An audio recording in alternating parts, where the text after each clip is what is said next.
क्या आपने कभी सोचा है कि ऐसी भी गर्मी पड़ती है कहीं कहीं पे कि जूते के सोल भी पिघल जाते हैं? और कोयले की खदान में लोग काम कैसे करते हैं? और क्या आपने सुना है कि मुंबई का एक ऐसा ट्रेन जिसमें आज भी भूतों का वास होता है? और आज मैं आपको दिखाऊंगा कॉकरोच खाने का कंपटीशन और किसान अपने बकरियों के सींग को क्यों काट देते हैं, जानेंगे हम आगे इस वीडियो में। चलिए वीडियो को शुरू करते हैं। अगर वीडियो पर नए हैं तो चैनल को सब्सक्राइब करके हमारा साहस बढ़ा दीजिए।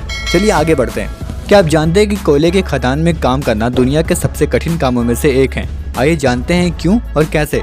कोयले की खदानों में मजदूरों को सकरी और अंधेरी सुरंगों के अंदर जाना पड़ता है। ये टनल इतनी छोटी होती है कि यहाँ ठीक से खड़ा होना तो दूर की बात है, बैठना भी मुश्किल हो जाता है। यहाँ काम करने वाले वर्कर्स को लेटकर या घुटने के बल बैठकर कोयला को खोदना पड़ता है। जरा सोचिए, इतनी कठिन परिस्थितियों में घंटों तक काम करना कितना मुश्किल होता होगा। इसके अलावा जमीन के नीचे ऑक्सीजन लेवल बहुत ही कम हो जाती है, जिससे सांस लेना भी मुश्किल हो जाता है। कई बार तो मजदूर वहाँ पे बेहोश भी हो जाते हैं। यही कारण है कि ज़्यादातर लोग इस नौकरी को करने से बिल्कुल ही मना कर देते हैं। लेकिन हमारे देश में कई लोग मजबूरी में यह कठिन काम करने के लिए तैयार हो जाते हैं ताकि उनका परिवार 2 वक्त का रोटी खा सके। तो दोस्तों, आप समझ ही गए होंगे कि कोयले की खदान से कोयला निकालना इतना आसान नहीं होता है। ये जो बड़े बड़े ऑयल रिस्क समुद्र में बने होते हैं, ये सिर्फ ऑयल ही नहीं निकालते हैं बल्कि ये भूकंप का भी एक बड़ा कारण बनते हैं। वैसे इस ऑयल रिस्क को इतना गहरा बनाया जाता है कि इसके नीचे 3 बुर्ज खलीफा एक के ऊपर एक आ जाएगी। दरअसल मैं आपको बता दूं कि इनके पाइप के अंदर मॉनिटरिंग डिवाइस लगाई जाती है, जिससे ये छोटे से छोटे भूकंप को पहले ही डिटेक्ट कर लेते हैं। मतलब हमसे पहले इन्हें पता चल जाता है कि भूकंप आने वाला है। और कुछ ऑयल रिस्क तो इतनी मिनी प्रेशर पैदा करते हैं कि इनसे मिनी भूकंप भी आते हैं। लेकिन ये भूकंप इतने स्ट्रॉन्ग नहीं होते हैं कि किसी को हिला दे। जब अगली बार भूकंप आए तो आप जरूर याद रखना है कि आपसे पहले ऑयल रिस्क वाले को भूकंप का झटका महसूस हो चुका होगा। क्या आप यकीन करेंगे कि इतनी भी गर्मी पड़ सकती है कि जूते के सोल तक पिघल जाए? जी हाँ, साल 2018 में अमेरिका के एरिजोना में ऐसा ही हुआ था। यहाँ का तापमान गर्मियों में 50 से 60 डिग्री सेल्सियस तक पहुँच जाता है। सूरज की तपिश इतनी भयानक होती है कि लोग बाहर निकलने से भी डरते हैं। गर्मी का अंदाजा आप इस बात से लगा सकते हैं कि कार का स्टीयरिंग तक पिघलने लगा था। सोचिए, अगर किसी ने गलती से छू लिया तो उसके हाथ तो झुलस सकते थे।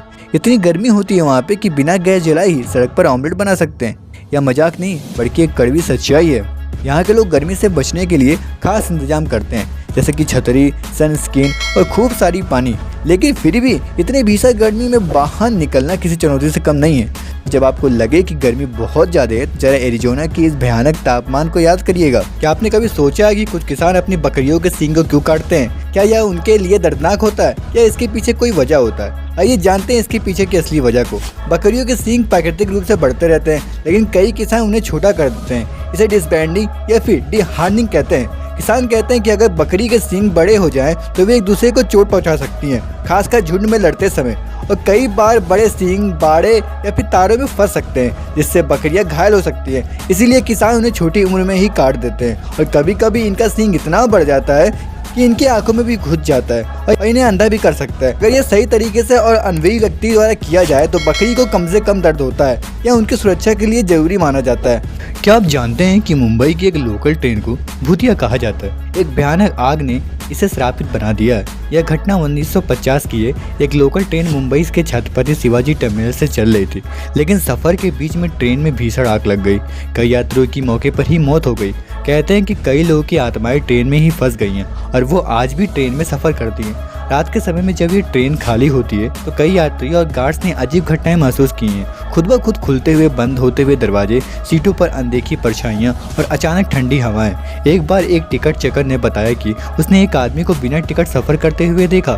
जब उसने उससे टिकट मांगा तो वो मुस्कुराया और ट्रेन से गायब हो गया। क्या ये सच में भूतों की ट्रेन है या सिर्फ एक अफवाह है? ये सवाल आज भी अनसुलझा है, लेकिन मुंबईकर आज भी इस ट्रेन में रात को सफर करने से बहुत डरते हैं। क्या आपने कभी सोचा है कि हजारों साल पहले जब ना कोई मशीनें थी और ना ही आधुनिक तकनीक, तब मिस्र के पिरामिड कैसे बनाए गए होंगे? इतिहासकारों के अनुसार इन विशाल पिरामिडों को लाखों पत्थरों को जोड़कर बनाया गया था, जिनका वजन कई टन था। लेकिन सवाल ये उठता है कि इन्हें उतनी ऊंचाई तक पहुंचाया कैसे गया होगा? वैज्ञानिक मानते हैं कि मिस्री इंजीनियरों ने लंबी रैंप का इस्तेमाल किया होगा, जिससे स्लेब के जरिए पत्थरों को खींचा जाता था। साथ ही कुछ रिसर्च में पानी का उपयोग करके स्लेज को सरकाने की तकनीक का भी जिक्र किया गया है। कुछ लोग मानते हैं कि पिरामिड बनाने में एलियंस की मदद ली गई है, हालांकि अब तक इसका कोई भी सही सबूत नहीं मिला है। आज भी यह रहस्य पूरी तरीके से सुलझा नहीं है, लेकिन इतना तय है कि मिस्र का पिरामिड इंसानी मेहनत, विज्ञान और वास्तुकला का एक चमत्कारी उदाहरण है। अगर आपको यह वीडियो पसंद आया तो लाइक करें और अपने दोस्तों के साथ में शेयर करिए। Thank you.